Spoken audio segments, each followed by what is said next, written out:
and welcome back to the No Hair All Heart podcast. I am your host, Mookie Spitz, and this is part 2 of my short story, Greg's Gift, which is proven to be long enough to warrant breaking it into parts. If you haven't listened to part 1, scroll down in the podcast description here and check it out. And if you have, let's keep going where we left off. "What's in the bag?" she asked as she stood up again, still topless. "I'm not sure," I said, standing next to her. "Greg dropped it off yesterday, so it's likely packed with drugs." "Oh, really?" Alexa said, prodding it. "Let's open it and find out." The realization struck me that I'd had his goods for more than a day and never once peeked inside, making me ravenously curious and alarmed. I hefted the duffel onto the chair and rolled it into a corner, as if afraid the bag would explode. "We forgot about your tits," I reminded her, trying to deflect. "Thanks for pumping up my ass cheeks, babe," she said, tossing her top back on and pulling her pants up. "But now we've got other fish to fry." Curiosity shifted into determination as she unzipped the bright blue bag's flaps. "What dreams are made of." "Oh my God," Alexa blurted, a drama queen who exaggerated a hiccup, now making the paint peel with blistering shock and awe. "Shh," I waved and grimaced, equally excited yet scared of stirring the neighbors. Standing behind her, my line of sight was poor, further obfuscated by Alexa's enormous Housewives of Lincoln Park perm that seemed to have a mind of its own. I sidestepped as she opened the bag slowly, imagining the crescendoing drum roll. My initial prediction proved predictably right. Countless plastic baggies packed with crystallized methamphetamine, and at least 24 bovine embossed vials of liquid ketamine. For bonus jail time, Greg included bottles of gamma hydroxybutyrate and a shrink's cabinet worth of psychoactive RX. "We could have a hell of a time in Vegas with this stuff," Alexa echoed Slim Pickens from Dr. Strangelove, rubbing her hands over the drugs as if casting a spell or exorcising demons. "We can party like it's 1999. Her rights didn't resurrect Aleister Crowley or summon Prince, but did snap me out of fearing Greg's bag. Metaphors mixed, analogies short-circuiting. I wanted to dive in. Not so fast. Unpredictably and quite surprisingly, drugs were only a portion of the bag's total volume and mass. The majority was unexpectedly consumed by bulky mementos from an intimate long-term relationship, a stockpile of framed photographs, cards and letters, memorabilia from amusement parks, parties, boat rides, all featuring Greg and what looked like his young lover. "Aw," Alexa blushed. She instantly ignored the drugs and created an impromptu lover's shrine in my living room. She placed the framed photos in a neat row, meticulously folded the cards and propped them up alongside the pictures, and tastefully spread out the mementos in concentric rings around the center. She stood aside, hands on her hips, head nodding in approval. "Both boys are ugly," she said, pointing, "but together they make such a cute couple." Greg was twice Gary's age. They'd met at a bar and became instantly inseparable until their quarreling spiraled into domestic violence. Everyone knew about their tumultuous relationship, but who sensed they were this close, to the point their memorabilia rivaled Minnie's comic book collection? I could easily envision Greg in a panic, his paranoia raging, feeling as if his arrest were imminent, and tossing all his contraband into the bag. Such behavior was logical and inevitable given his condition as a dealer and a user. But I never would have thought he'd also throw in the sentimental motherlode, clearly cherished, no doubt making him feel equally vulnerable and exposed. Turned out a bag full of lovers' keepsakes had fueled my fears as much as all those speed baggies and tranquilizer bottles. The connection made sense, said as much about me as it did about Greg, and helped reveal why I accepted his stash in the first place. Love was indeed a drug, as Roxy Music sang, addiction a cycle of pleasure and pain, joy and despair, too much, never enough. The rush of emotion sent Alexa into a tailspin, her focus flip-flopping from her ersatz love temple back to the bag, now entirely full of extremely dangerous drugs. She held up a glass vial, pointed with a long polished nail at the bovine icon on the label. Mookie, she giggled, grabbing and squeezing her synthetic teats. Now that you're done needling, get to some milking, babe.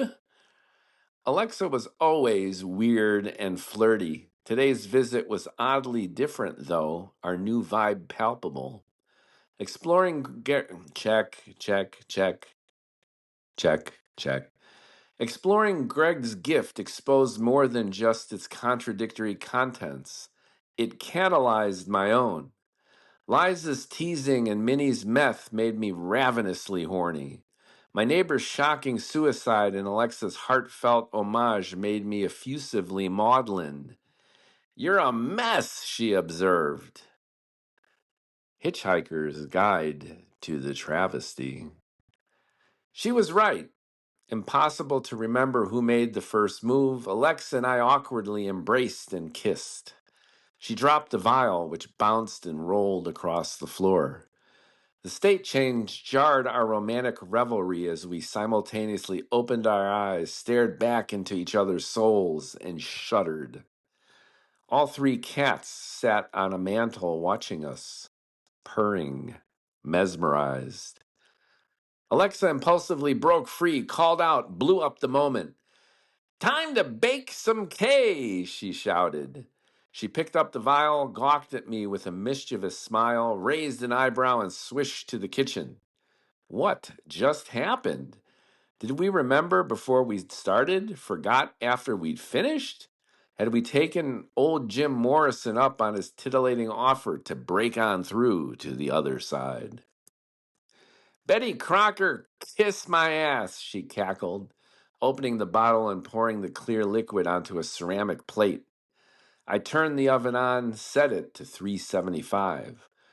Always good to preheat, Lex, I said, disoriented by our spontaneous makeout session. Look at you, Mr. Scientist, she said, rubbing my right thigh. Random, or did she somehow sense Liza's erogenous zone, teasing me? We leaned in front of the oven and peered through the door glass, waiting for the ketamine to crystallize. The reaction would happen instantaneously, starting with a random impurity around which the first crystal formed, then rapidly spreading across the entire plate. Alexa put a hand on my ass, again uncannily channeling Liza by playfully mimicking my own ham-fisted moves. With Liza, I was instigator, her role to taunt and tantalize, then defiantly reject my every advance. She was attracted yet afraid, comfortable yet insecure. We both knew we'd never get anywhere. With Alexa, I was the object of her desire, and she left it up to me how I wanted to play it. I sensed she'd do anything I asked with the zeal and precision of a method actor. How could I resist? Why would I want to? Years earlier in LA, some friends and I zoomed up the Pacific Coast Highway when in the distance loomed a superfine hitchhiker. Hot pink go-go boots beneath patent black leather short shorts, breathlessly tight day-glow tank top barely containing pendulous double Ds, all that lusciousness capped by an exploding mop of flaming peroxide blonde hair.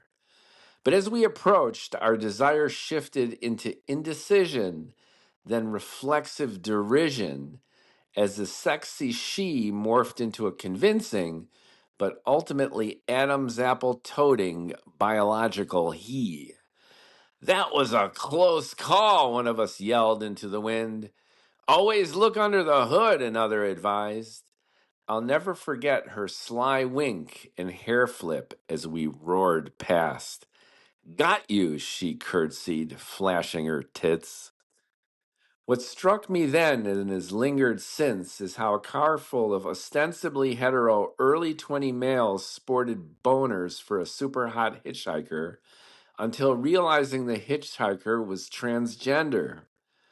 Our cultural egos shut down our primal ids, a bad human habit that's triggered oppression, wars, and 33 seconds of Frank Zappa's Whatever Happened to All the Fun in the World. Point is, we were attracted to a person until, for reasons that had zero to do with our initial attraction, we weren't.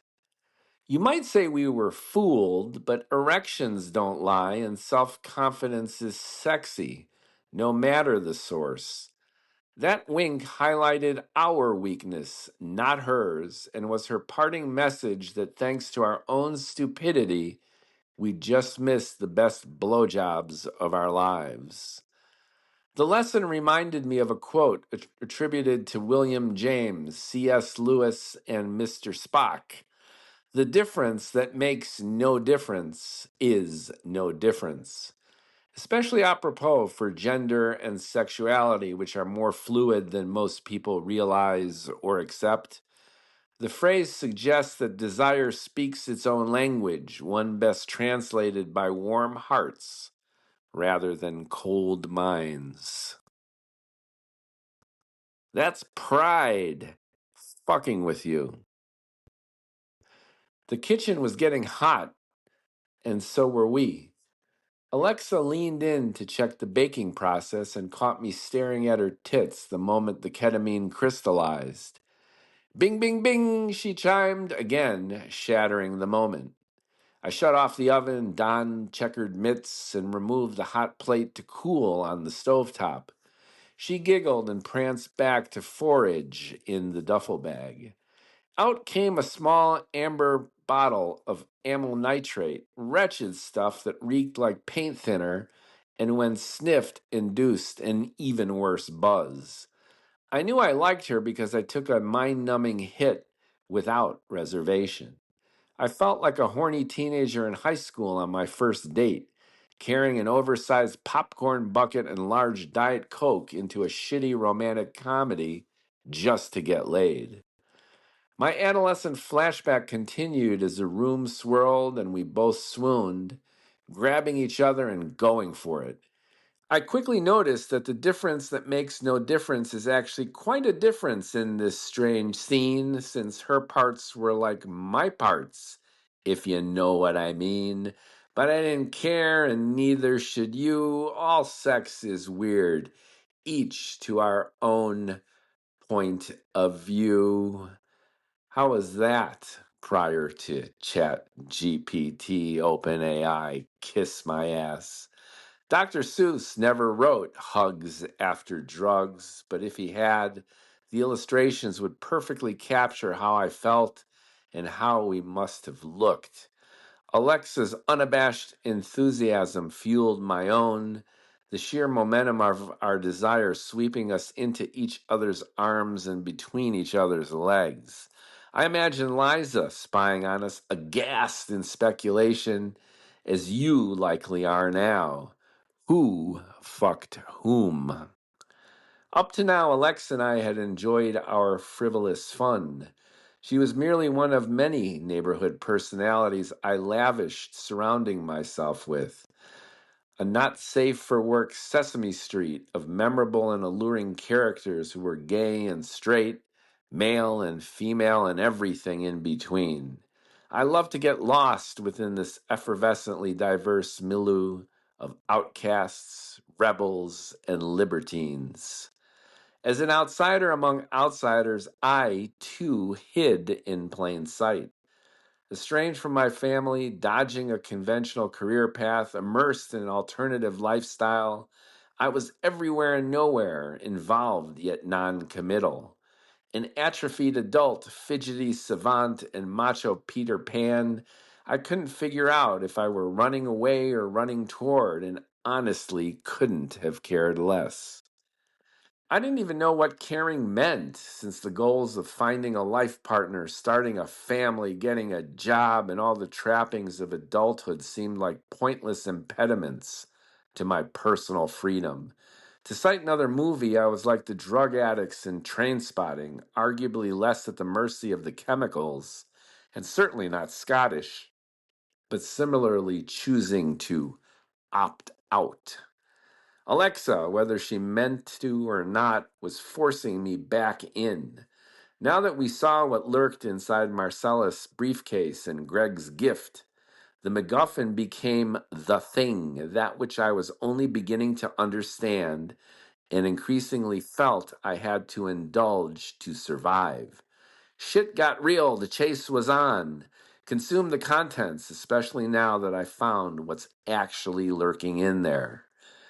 Between the traditionally binary male and female, white and non-white, flourishes a wide spectrum of physical and behavioral variation that makes the world a more interesting and better place. Rather than celebrate and indulge all human possibilities, many instead judge and abuse them, revealing a deeply lurking fear of a black and sexually more open planet. Nowadays, gender and identity have become politicized, often to the point of absurdity.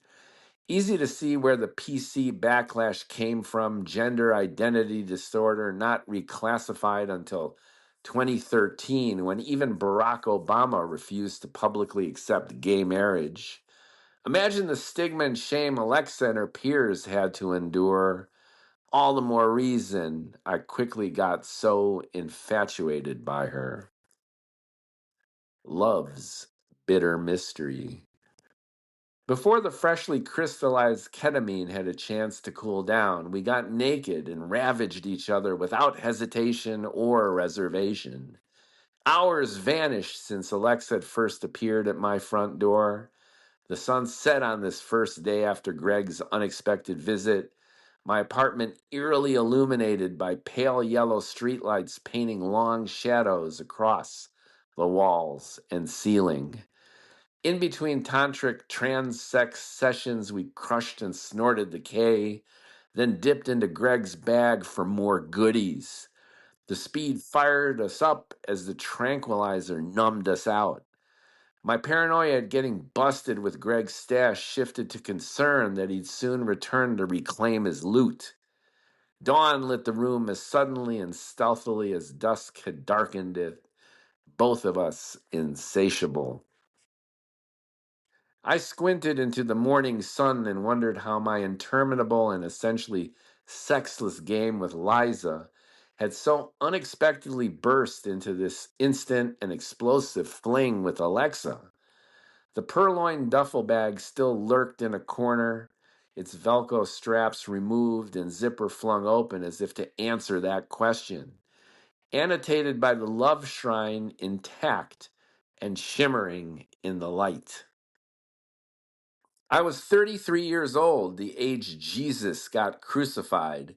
Most of my Chicago peers were married with children by now, had professional careers, mortgages, and retirement accounts.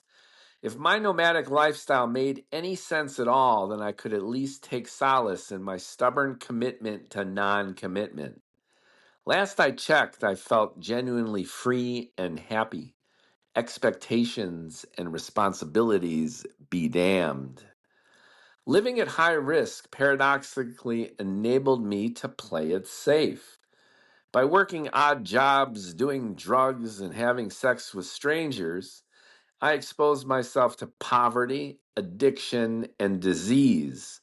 But I also protected myself from corporate rot, existential ennui, and asphyxiating monogamy. Falling in love was my most frightening phobia since a passionate relationship typically triggers all three. Hitting it all night with an Italian, Cherokee, transgender hairdresser while blitzed on endless bumps of ketamine, methamphetamine, and amyl nitrate was certainly a far cry from marrying my prom date, investment banking at Goldman Sachs, and country clubbing in Lake Forest. But lights flashed, robot arms waved, "Danger, Will Robinson!" I was falling for her, and she me. As if Alexa sensed my fears, she instinctively matched and amplified her allure to tip me over the edge and also try to win me over. Before I knew it, she made herself right at home, started cleaning up, rearranging my barracks furniture, and making breakfast. My three cats scattered as she donned an apron to proclaim herself happy homemaker and queen of our one-bedroom dump. The sheer absurdity of the situation shielded me from its gravitas, as Greg's boundless pharmacopoeia numbed me to its many dangers. Born a white male, I had engineered my entire existence to become that which I was not. As a male to female transgendered person of color, Alexa had transformed her life and body to become that which she believed herself to have always been. As I ran away from everyone and everything, she pranced toward the one thing she felt made her happy. A masculine man unabashedly excited by and passionately adoring the faux femme she worked so hard to attract him with. The only glitch: real men dug real women, right? She could race until getting clocked. Time's up. She'd be found out, her true gender exposed. Enter the Mooks, a dude who just didn't care. Cynically skeptical to my core, I dismissed the fictions of organized religion, big government, and sexual norms. Alexa appreciated that I accepted her like Greg's dealing, Liza's neuroses, and Minnie's zaniness. They got my attention and filled my moral vacuum by wanting something from me. And what Alexa wanted was love. Tattooed love boys. The only problem was that none of these folks seemed to care what I wanted. And I was getting to the point where I wasn't paying much attention either. As Alexa puttered around my apartment in full tranny housewife mode, the irony didn't escape me that Liza and I had reversed roles. Now I was the one terrified of emotional closeness, already making stuff up to keep us apart. "Isn't Thursday a salon day?" I asked, firing up the espresso machine and lighting a filterless Camel, activating muscle memory to try and return to my preferred ground state of me, myself, and I. Thursday night was also the first shift of my 4-evening weekend cycle at the bar. So getting her out of my apartment made logistical sense, too. The show, indeed, had to go on. "Let's get tattoos," Alexa heroically announced, whipping off her apron, reaching behind and grabbing her freshly boosted butt cheeks. "I've always wanted Betty Boop on my ass. Now's as good a time as any." A genius at the jolting state change and random non sequitur, Alexa outdid herself. Getting a lover's tattoo in Chicago was just a step short of getting married in Vegas. Alexa was also brilliant at instinctively channeling my desires, a reverse clocking where she could figure me out before I even understood myself. I'd always wanted a tattoo too, but like most things in life, preferred a chaperone to invite and entice me into the new experience. Voila! There she was, again making herself conveniently, if not altogether altruistically, available. "I'll do it," I acquiesced, "but there's no way I'm getting your name permanently inked on my body, okay?" Her left eyebrow slowly rose, showed off its kung fu, smoothly returned to its ground state. You don't have to, she guffawed, because whenever anyone asks you about your tattoo, you'll tell them the whole story about how you got it. And how you got it was with me. Sure enough, since then I've told my tattoo story at least 100 times, and now, in writing, and now, dear listener, on a podcast. And yes, Alexa, each and every time I inevitably tell them about you. Well played, girlfriend. The tattoo artist was a client from the hair salon who worked in a parlor not far from her down on Broadway. He'd do a terrific job, she assured me. Think about what and where you want it, babe. Freshly liberated from fearing the cops, my latest mortal concern was running into Liza, whom for all I knew had spent the whole night snooping on us through the alcove window. So I was relieved when we bounded down the front stairs without a sign of her. The day was cloudless and cool, the bright sunlight scorching our dilated pupils through cheap ZZ Top black sunglasses. Alexa extended her hand, and I took it in mine. We strolled through Chicago's Boys Town, a block away from where the Cubs played home games. For all the unabashed promiscuity effervescing throughout the neighborhood, especially in the alleys at night, genuine affection was seldom shown. A few bar patrons recognized us, pointed, and then ignored us. Juicy fodder for tonight's gossip. I knew I'd fallen for her because the whole world seemed like a wonderful place, everyone somehow happier, everything for no good reason making perfect sense. Alexa was visibly blissed out too, skipping along without any self-consciousness, both of us looking ravenously ragged from zero sleep and more than 12 continuous hours of dangerous drugs and unsafe sex.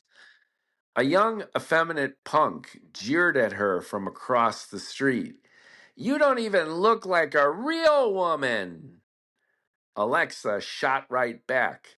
Suck my dick, you cunt. I burst into laughter at her lightning fast, whip smart humor, fearless boldness, and indefatigable spirit. I give great girl, babe, she confirmed, cackling uproariously. If I had any doubts before, that golden moment sealed the deal. I'll be back. The tattoo parlor had a cramped waiting room in front and several draped booths in back, buzzing with the whir of electric needles and the rush of endorphins. Alexa knew exactly what she wanted, so went first, Betty Boop to manifest on her left ass cheek, to be eventually followed, she hoped, with the cartoon character's little doggy companion, Pudgy, on her right cheek. Alexa self-identified with Betty Boop, most notably her juxtaposition of love and lust, comfort and edginess.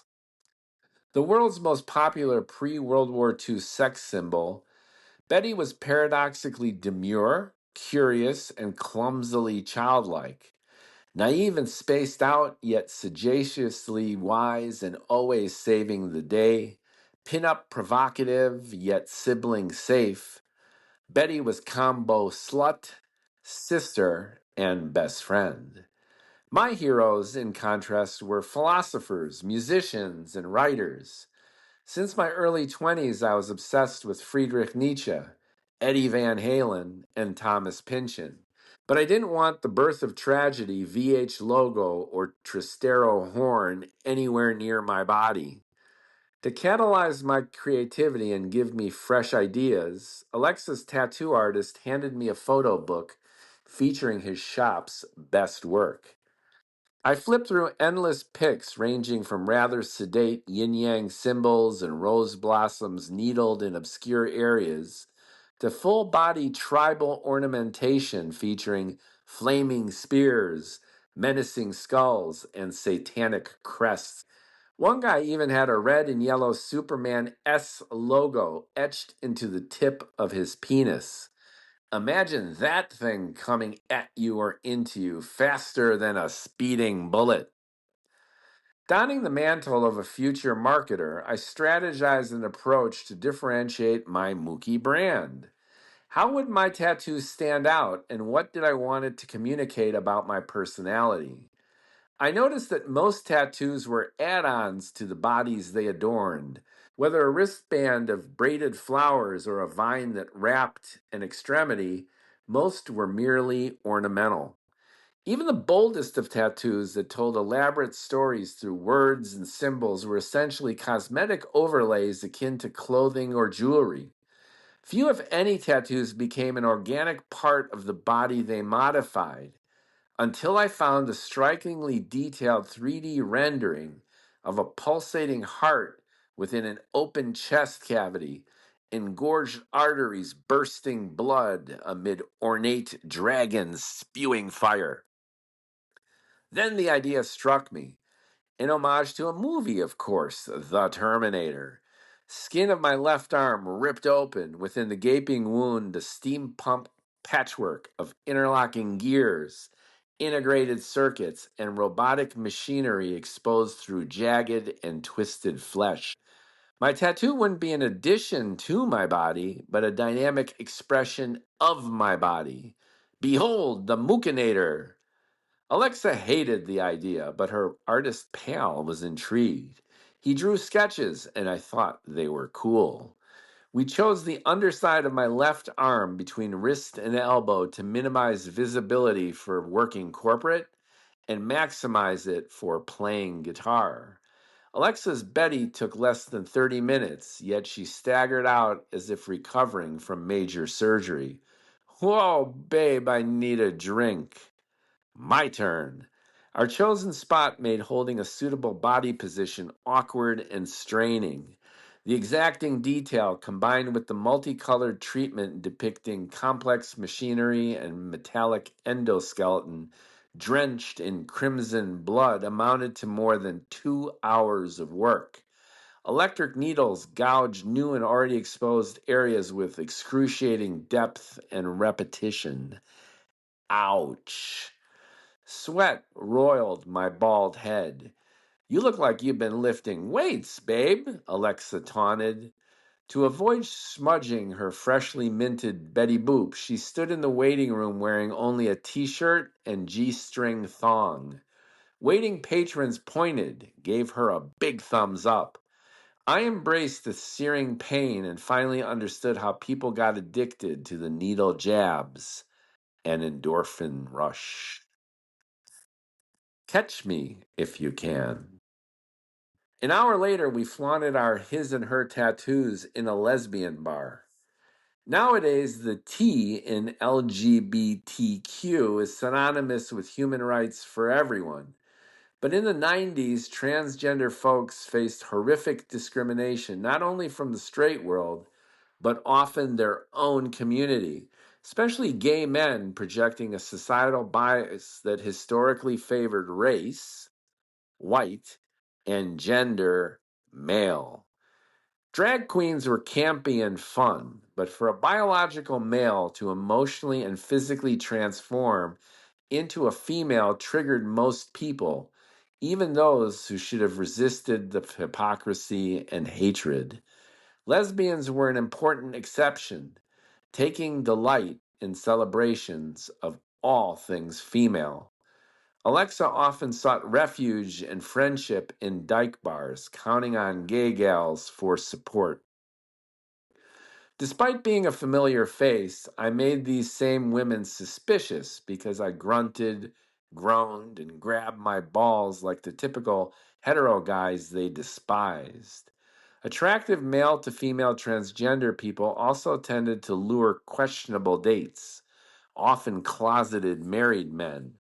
At least the ladies gave me some slack since I behaved myself, tipped well, and had sex with anybody.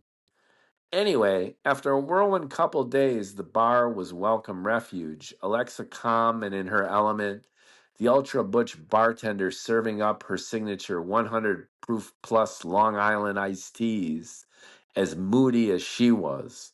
The heavy booze infusion soothed our drug-addled brains, round after round easing post-tattoo pain and making Alexa sway as she stood in the thong, her ass still airing out. Dozens of gals gathered around complimenting Betty, eager for Pudgy, several pointing to my Terminator tattoo.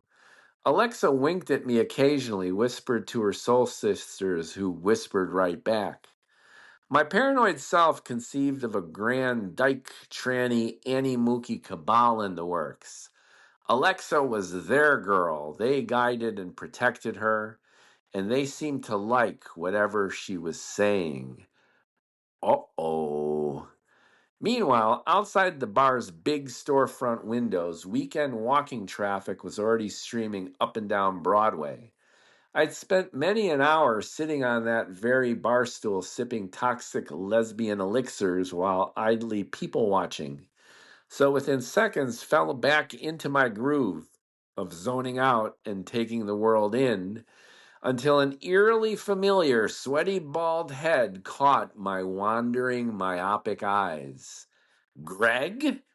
My Greg? Big bag of drugs, Greg? Stop, Greg! Where have you been?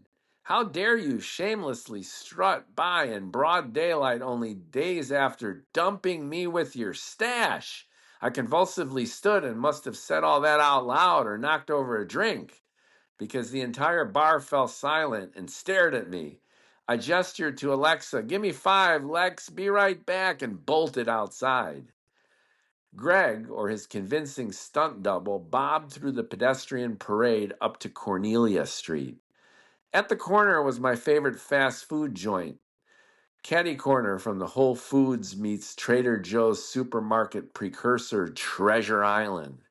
Greg fled across the parking lot like a bald, gangly Jim Hawkins, diving into the bright neon store lights and vanishing within the couscous aisle. I dodged cars and carts and leaped blindly through the automatic doors just in time to run right into Liza, of course, pushing an overloaded cart with one arm and holding an overflowing brown bag with the other. "Schmookie! Funny meeting you here!" Odd she would say that, since she wasn't laughing, and neither was I. "Aren't you going to help a girl with her groceries?" "Sure, but I'm in a bit of a rush right now." She let go of the cart and tossed the bag on top of the other groceries, the chaotic jumble about to roll into a pyramid of herbal tea bottles. "You had plenty of time yesterday to play doctor, didn't you?" Oh, shit. She spied. She saw me and Alexa together. How much did she see and for how long? I grabbed her cart before it shattered the glass. Matinee show. I wasn't sneaking around or hiding anything from her. We'd never discussed exclusivity or pinned down our ambiguous, utterly dysfunctional relationship. But the warning signs were obvious, even to me, that Eliza had her heart set on changing me, winning me over, and ultimately consummating our miserable affair until we got married, drove each other nuts, and retired in Florida. All my shenanigans fit into the category of annoying and often scary things she'd have to change. Check. Yet the winning me over part remained a long-standing challenge for her. Playing hard to get was one thing, but even world-class hand jobs could only get a single woman so far. The catastrophe amounted to frustration for everyone. So why did we keep playing this game? We played it nonetheless, as I found myself carrying her bag and pushing her cart out of the supermarket. My stalwart independence from American bourgeoisie society notwithstanding, I now felt like a delivery boy juggling an economy pack of tampons, a felony conviction worth of drugs, and a shotgun romance with a neighborhood trans hairdresser conspiring with lesbians. My manic depressive mother used to say, "If you listen to exactly what I tell you to do, you'll do whatever the hell you want." Institutionalized throughout most of my childhood, a victim of electroshock therapy and nonstop RX, my mom once shared a mental ward room with Lynette Squeaky Fromm of the Manson family, who was intrigued enough to draw a portrait of her. Really, really. I should have kept that drawing. Point here being, if I can even remember, is that decisions dictate destiny, and we must own our choices every step of the way. I chose to help Liza with her shopping rather than chase down a local drug dealer because that made me feel more comfortable, or at least offered me the path of least resistance. Within 10 seconds, I regretted my decision. I figured out why you're with that transsexual, she said, as I carried her groceries up 3 flights of steps. I believe in epigenetics, how environment can alter our DNA. Your relatives were in concentration camps during the war, so you now play out those inherited experiences by conducting medical experiments. What the fuck? The Nazis believed in epigenetics, I explained, gasping at her door. Liza had heroically recruited her father to participate in Steven Spielberg's USC Shoah Foundation Visual Archive, a major accomplishment. Getting her dad to open up on camera about his own family's World War II experiences was a valiant, year-long effort, culminating in hours of footage saved for posterity. The organization recently sent her the edited VHS tape. She insisted that I watch it with her. I'm eager to check it out, Liz. Really, I am, but sit, she commanded, with the fury of a woman obsessively documenting her own Holocaust. If I were powerless at the foo-foo supermarket, I was now paralyzed in the face of a heart-wrenching testimonial from Poland, 1942 to 1945. Cheeses, antipasto, and chilled wine were served. She pointed to the screen, turned up the volume. Her father was calm, compassionate, and often tearful throughout. His English was heavily accented, yet clear, simple, and powerfully descriptive. The sweeping historical background of his narrative proved less moving than the human details of everyday life. How their family story disintegrated from trivial inconveniences into catastrophic injustices, culminating in genocide. The honesty and gravitas of his testimonial put our childish nonsense into perspective. My entire relationship with his daughter seemed reactive and out of control. Yet we didn't have stormtroopers breaking down our doors. We weren't being rounded up and shipped off to our demise. Maybe Liza was right. Had we internalized our parents' suffering and couldn't let it go? Homecoming Queen. My own father turned 16 when the Germans rolled into Budapest in March of 1944. With the Russian advance inevitable, the Hungarians acquiesced to help the Germans fortify the Eastern Front, giving them both more time to kill as many Jews as possible. As I watched Liza's dad, I thought about mine, pangs of distress across years of anger and estrangement. Surviving Nazi, Hungarian arrow cross, and Stalinist Russian rule was harrowing and fascinating. But even if we'd been close, my taciturn father would never have participated in this kind of storytelling project. Liza's strategy was nonetheless working, at least in terms of triggering my inchoate and mostly repressed emotions. Her efforts backfired, of course, as they always did. As the ending credits rolled on the video, Liza held both my hands and looked me in the eyes. Thank you for watching this with me. For the first time in our year-long stalemate, I felt we genuinely connected. Thank you for helping your father share his experiences with the world. She pecked me on the cheek. I hugged her close, and she snapped back again. Too much. Too late. You have a duty to your people and family, she yelled, standing with hands on her hips. All you ever think about is yourself. A big fan of Texas Hold'em poker before the game was cool, I considered its dynamics an analog for life.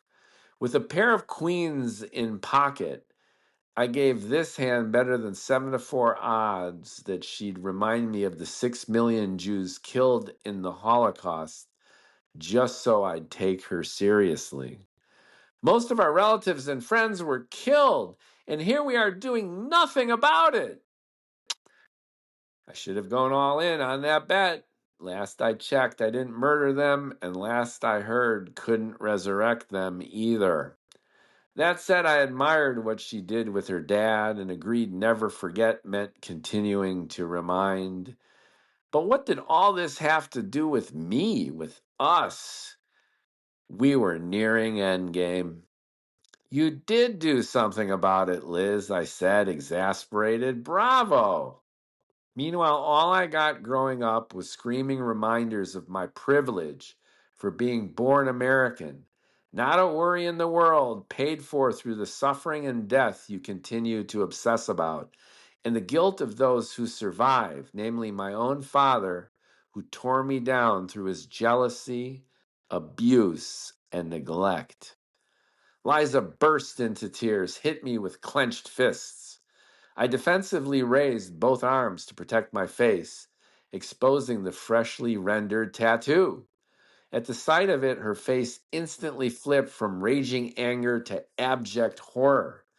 My profile of first-generation Holocaust victim finally complete, I might as well have displayed crudely etched concentration camp numbers or an emblazoned Israeli flag. Asserting false equivalence between injecting Alexa's ass cheeks with Mexican silicone and Nazis conducting experiments in Auschwitz was bad enough. But Liza had finally gone full Jewish guilt trip. My defensiveness in the face of emotional vulnerability often sent me fleeing from anxious people, but by any stretch, I had patiently built an airtight case for finally pulling the plug on Liza. The trip across the hall usually took seconds, but now it felt instantaneous, as if I were quantum entangled with Alexa, who'd beat me back home from the Dyke Bar. As I rushed to unlock my door, she swung it open, her lace Victoria's Secret nighties, a momentary distraction against the backdrop of my once primal bachelor pad, now disconcertingly transformed into a gaudy boudoir. I frantically gaped at my apartment, appropriated by all her things. She'd brought in so much stuff that her bar girlfriends must have helped haul it over. How could a drug-infused, all-night fuckfest have spontaneously spawned the insane notion to move in with me?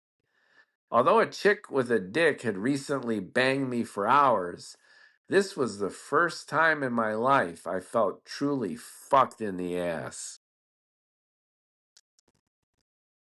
The worst of all possible worlds.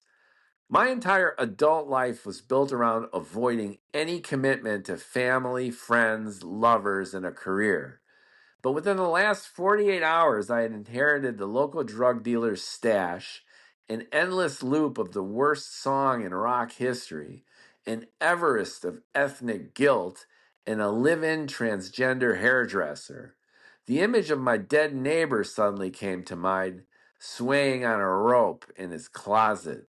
He had suffered and at long last was free.